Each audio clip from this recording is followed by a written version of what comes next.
Welcome back नाज़रीन।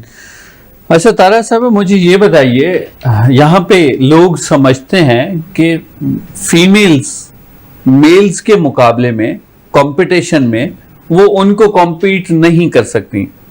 मतलब ये कि मेल्स बहुत ज़्यादा अपनी मंजिल ले लेते हैं, बड़ा अच्छा तजुर्बा होता है किसी भी फील्ड के अंदर, और लड़कियों का इतना तजुर्बा नहीं होता और अच्छी पोजीशन पे नहीं पहुंच सकती।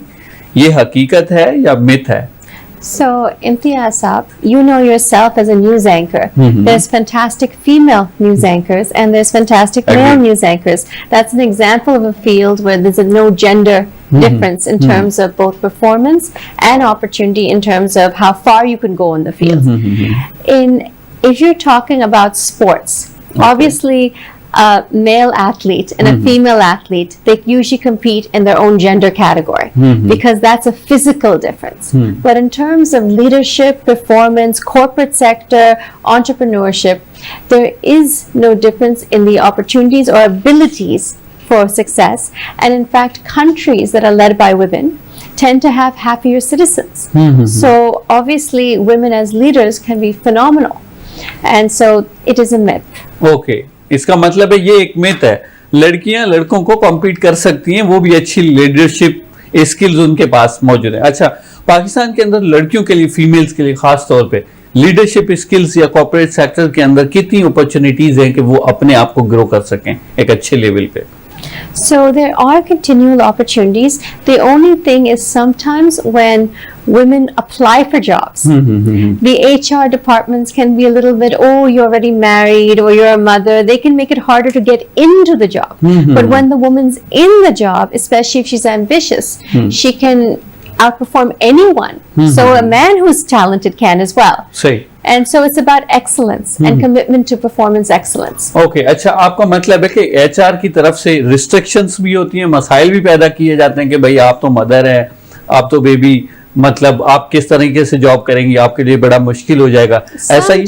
Sometimes. You have other companies like Unilever where they seem to have a majority of female team members, you know. Okay. So it's about corporate policy. It's about ways to include and make room for. For example, in one company I'm involved with, Pakistan State Oil, they created a daycare center because one of their top women was about to have a baby. So rather than her leave the company or work from home, they created a daycare center which is now beneficial to male and female employees.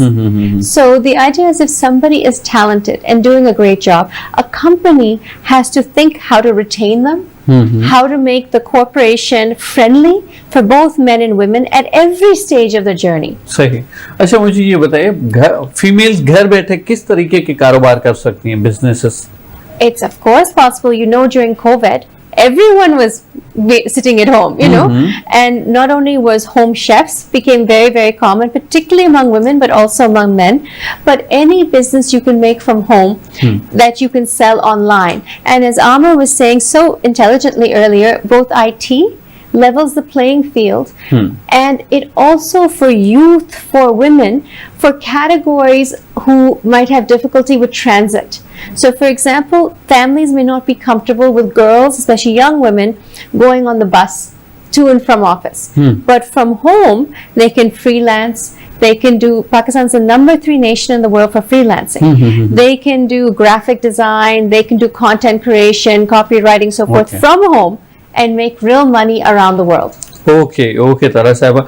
अच्छा sir, मैं आपकी तरफ आना चाहूँगा, पाकिस्तान के अंदर youngsters में कितना पोटेंशियल देखते हैं in the sense of business, education, या वो आगे बढ़ना चाहते हैं किसी भी फील्ड के अंदर? इमेंस जी, इमेंस पोटेंशियल है यहाँ पाकिस्तान में। आप किसी भी फील्ड में किसी भी बच्चे को उठा के देख लें, चाहे वो मेल हो या फीमेल हो, उनमें इतना पोटेंशियल है। सबसे इम्पोर्टेंट चीज़ ये है कि उनको डायरेक्शन देना बड़ा इम्पोर्टेंट है। आप देखें कि बहुत अफसोस के साथ कहना पड़ता है कि इस वक्त पाकिस्तान में 55% बच्चे स्कूल नहीं जा रहे। आप अगर ये चीज़ देखेंगे तो आप मतलब है कि हम सब के लिए एक शर्म का मुकाम है कि जो बांग्लादेश है उसमें 100% बच्चे स्कूल जा रहे हैं। किस तरीके से जा रहे हैं कि वहाँ पे उन्होंने इंश्योर किया हुआ है, एक ऐप डेवलप किया है वो ऐप उन्होंने हर घर में एक टैबलेट दी हुई है जिसके अंदर वो ऐप है, उसके जरिए जो मॉड्यूल्स हैं जो माँ बाप अपने बच्चों को पढ़ाते हैं उनको वजीफा जाता है, उनको इंसेंटिव जाता है मंथली। वहाँ के जितने भी प्राइवेट स्कूल्स हैं उनके सारे टीचर्स की जो सैलरी है वो गवर्नमेंट देती है, लेकिन एक इंफ्रास्ट्रक्चर के तहत। और उसके साथ 1 जनवरी को textbooks are free from the government to all the kids in Bangladesh. Great. इस तरीके से मैकेनिज्म उन्होंने बना के 100% तक ले गए। और हमारे 55% बच्चे अगर नहीं जा रहे स्कूल, तो आप सोचें कि बाद में आगे हम फ्यूचर में क्या देख रहे हैं। फिर हमें इसके ऊपर काम करने की जरूरत है। जब तक हम लोगों को, बच्चों को एजुकेट नहीं करेंगे, बच्चों को तालीम से दूर रखेंगे, उनको शऊर कहाँ से आएगा? वो दुनिया में जाके हमारा नाम कैसे रोशन कर सकते हैं? वो तो यहाँ से निकल ही नहीं सकते, क्योंकि अनफॉर्चुनेटली जो लोग हैं, आप देखें कि जैसे डॉक्टर हैं, इंजीनियर हैं, ये तो बाहर चले जाते हैं, यहाँ भी होते हैं लेकिन बाहर भी चले जाते हैं ना, इनको तो मौके मिलते हैं, इनको तो कंट्रीज ले लेती हैं। लेकिन इसके अलावा फिर जो बाकी जो स्किल्ड कैटेगरी नीचे उसके बाद आती है, तो उसके अंदर बहुत कम तादाद रह जाती है लोगों की। और उसके नीचे अगर कोई पढ़ा लिखा ही नहीं है, वो तो बाहर जा ही नहीं सकता।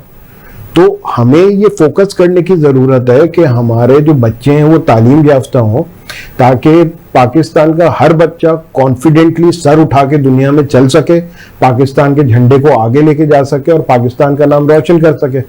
और इसको करने के लिए जितनी भी उसमें एफर्ट की जरूरत है वो हमें करनी चाहिए, और हर एक को करनी चाहिए।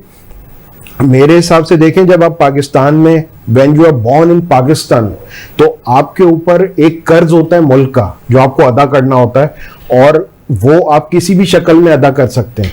ये बहुत आसान काम है कि पाकिस्तान छोड़ के आदमी हालात खराब हो तो चले जाए। आपको जान के शायद हैरत होगी कि पिछले 3 महीने के अंदर 2.5 लाख लोग पाकिस्तान छोड़ के चले गए। आप अगर पासपोर्ट ऑफिस चले जाएं, सदर के वहां पांव रखने की जगह नहीं है। पहले लोगों का क्या था कि अमेरिका चले जाएं, यूरोप चले जाएं, इंग्लैंड चले जाएं, ऑस्ट्रेलिया चले जाएं। इस वक्त वो कहते हैं इथोपिया भी सही है। क्यों?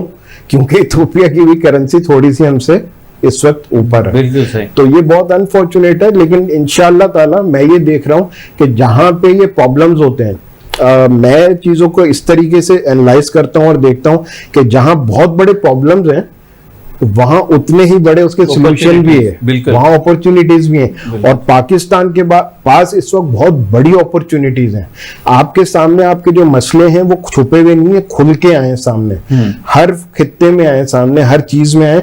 तो आपको ये देखना है कि उन मसलों को हल कैसे करना है, पाकिस्तान को आगे कैसे लेके जाना है। तो ये बड़ा इंपॉर्टेंट है। बिल्कुल सही आमिर साहब। तारा साहिबा, आपकी बड़ी मेहरबानी, आप शो में आई। हमारा शो का वक्त पूरा होना चाहता है। आखिर में जाते जाते लेडीज को क्या पैगाम देना चाहेंगी आप? There isn't anything they can't do. Put your heart and mind into anything and they can build any business or achieve whatever they wish. Okay, good. Sir, आप क्या पैगाम देना चाहेंगे यंगस्टर्स को खास तौर पे? देखें, मैं यंगस्टर्स को यही पैगाम देना चाहूंगा कि पाकिस्तान जैसा मुल्क पूरी दुनिया में नहीं है, और वो आदमी बहुत ही खुशकिस्मत है, मैं कहता हूं, कि जो पाकिस्तान में पैदा हुआ। लोगों के अलग अलग रंग के झंडे हैं, लेकिन मैं उनसे ये कहना चाहता हूं कि मेरा जो झंडा है उसका रंग है सब्ज और सफेद, और वो है पाकिस्तान का झंडा। और जो पाकिस्तान के साथ है मैं उसके साथ हूं, जो पाकिस्तान की तरक्की के साथ है मैं उसके साथ हूं, जो IMF से हमारी जान छुड़वाने के साथ है मैं उसके साथ हूं। तो मैं उस हर आदमी के साथ हूं जो पाकिस्तान को सर उठा के हर पाकिस्तानी को आगे बढ़ने में, पाकिस्तान को आगे ले जाने में मदद कर सकता है। मैं हर उस इंसान के साथ हूं, और पाकिस्तान जिंदाबाद। जिंदाबाद। बहुत शुक्रिया आमिर साहब, बहुत शुक्रिया। नाज़रीन, आऊं समझा तो अॼु जी डिस्कशन हमारे लाइ भेरे जीअं फ़ाइदेमंद साबित थी हूंदी। कुछ न कुछ पॉइंट पाण सिखंदा आहियूं। नओं प्रोग्राम हूंदो आहे, नवां पैनलिस्ट हूंदा आहिनि, उन पंहिंजी तजुर्बे मां, पंहिंजी फील्ड मां, पंहिंजे एक्सपीरियंस मां असां सां ॻाल्हियूं शेयर कंदा आहिनि। ऐं मूंखे उमेद आहे त अव्हां बि इन्हनि ॻाल्हियुनि खे सम्झंदा बि हूंदव, ऐं कॾहिं कॾहिं असांखे अंदरि ओझण ऐं अंदरि ॾिसण में बि हिकिड़ो मौक़ो मिलंदो आहे त असां पाण करियूं छा पियो, असांखे करिणो छा आहे, ऐं कहिड़े तरीक़े सां पंहिंजो पाण मञाए सघूं था। इंशाअल्लाह वरी ॿिए हफ़्ते मिलंदासीं ॿियनि दोस्तनि ऐं ॿियनि महिमाननि सां गॾु, ॿिए कंहिं नए टॉपिक सां गॾु। तेसिताईं पंहिंजे मेज़बान इम्तियाज़ लगारी खे ॾींदा इजाज़त। अल्लाह ने करो।